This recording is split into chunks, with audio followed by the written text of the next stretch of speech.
이더리움 뉴스는 잠잠하고 큰 움직임도 없는데 ETF 자금은 연일 유입되고 있고 선물 시장은 또 사상 최고치예요. 그리고 고래들의 매집까지 확인되고 있습니다. 한번 살펴볼까요?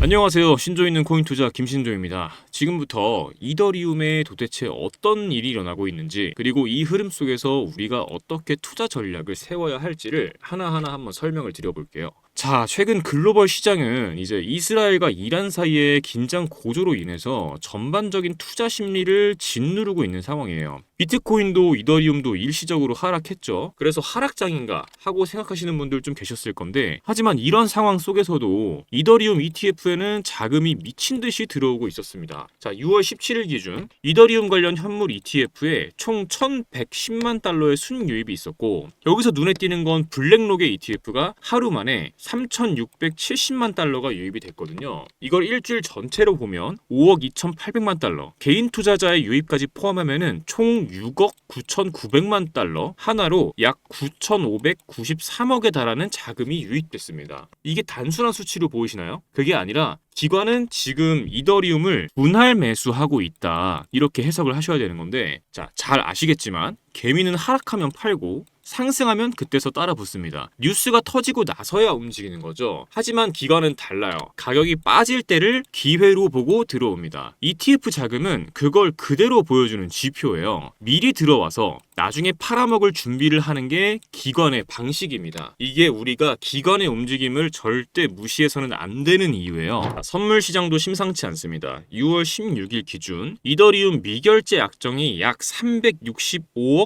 6천만 달러, 하나로는 50조입니다. 일부 데이터에선 400억 달러 이상이라고 추정하고 있어요. 이거 사상 최고치입니다. 이건 무슨 의미일까요? 단기 매매가 아니라 중기적인 상승을 기대하고 있고, 그렇기 때문에 청산되지 않고 유지되는 포지션이 계속 늘어나고 있다는 의미죠. 즉, 이더리움을 단순한 코인이 아니라 자산으로 본다는 것, 그리고 지금이 들어올 타이밍이라고 판단하고 있다는 것입니다. 온체인 지표도 한번 확인해 볼게요. 하루 만에 87만 이더리움이 고래 지갑으로 유입됐고, 지난 일주일간 1000에서 10,000 이더리움을 보유한 고래 지갑 수는 사상 최대 수준입니다. 이건 거래소 거래만 봐서는 절대 보이지 않는 흐름이거든요. 온체인 데이터를 본 사람만 볼 수 있는 진짜 수급 신호죠. 그리고 이런 흐름은 절대 뉴스에 먼저 안 나옵니다. 이건 먼저 보는 사람들이 바로 시장의 승자거든요. 이더리움은 이제 단순한 투자 대상이 아니라는 거예요. 그 위에서 돌아가는 DApp, NFT, 스테이블 코인, 디파이까지 이미 세계 최대의 블록체인 생태계를 형성을 하고 있고, 그리고 최근 덴쿤 업데이트 이후에 레이어 2 수수료는 줄고 사용량은 오히려 늘고 있습니다. 즉, 지금은 단순히 차트상 눌림이지 기술적으로는 더 단단해지고 있는 구간이라는 거죠. 한마디로 이더리움은 겉은 조용하지만 속은 시끄러운 상황이라는 겁니다. 이거 진짜 중요한 타이밍이에요. 자, 우리는 지금 법정 통화, 블록체인, 결제 인프라, 자산 시장이 하나로 연결되는 거대한 전환점 위에 서 있거든요. 이 흐름은 단순히 코인 가격이 오르냐 마느냐의 문제가 아니에요. 기존 금융질서 자체가 재구성되고 있는 흐름, 그 안에서 우리는 투기꾼이 아닌 투자자로서 기술, 인프라, 구조적인 연결성을 볼 수 있어야 합니다. 지금 이 순간에도 겉으로는 조용하지만 내부적으로는 급속도로 성장 중인 영역이 있는 거거든요. 바로 이더리움 생태계의 구조적인 확장이에요.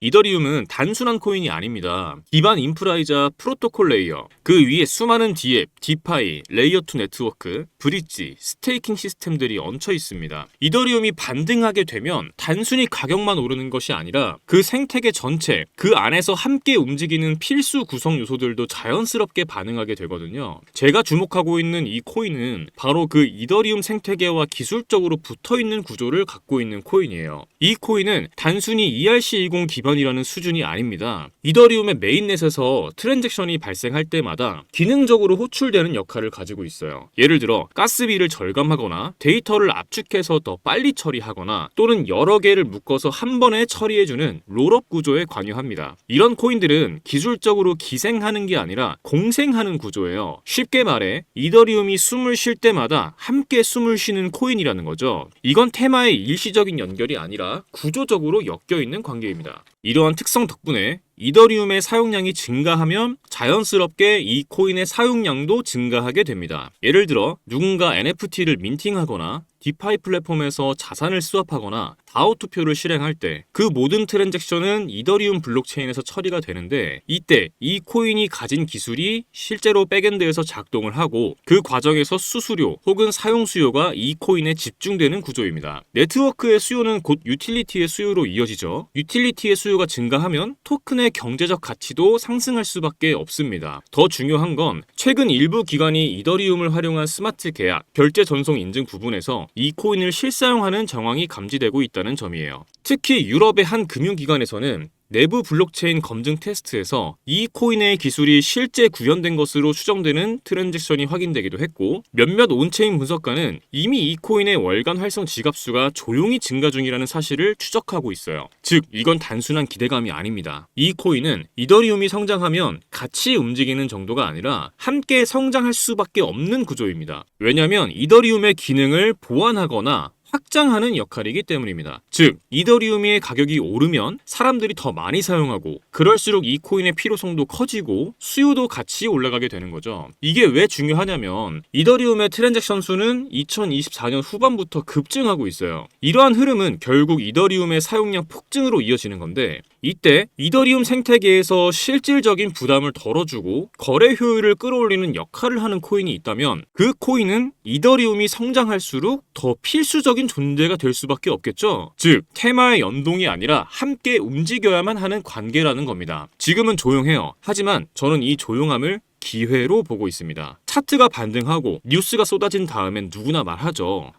오르기 전에 미리 살 수 있었더라면 하고 말이죠. 저도 그랬었고요. 하지만 그땐 너무 늦었다는 겁니다. 지금은 데이터도 뉴스도 조용하지만 물 밑에서는 분명히 움직임이 시작됐어요. 제가 그 움직임을 실시간으로 보고 있고 제 포트폴리오에 담아뒀습니다. 그 정보를 이 영상 끝까지 시청해주신 우리 구독자분들께 공유해드리겠습니다. 지금 영상에서 보시는 이 번호, 영상 하단 더보기란에도 적어두었습니다. 이 번호로 부자라고 문자 남겨주시면 정보 공유해드리겠습니다. 금전 요구 절대 없습니다. 진짜 필요한 분들에게 진짜 정보만 드리겠습니다. 편하게 문자 남겨주시고 정보 얻어가시길 바랍니다. 지금 우리가 함께 보고 있는 이 흐름은 단순한 반등이 아닐 수 있어요. 새로운 판이 깔리는 첫 움직임, 그런 흐름이 될 수도 있습니다. 선택은 여러분의 몫입니다. 지금까지 신조 있는 코인 투자 김신조였습니다. 감사합니다.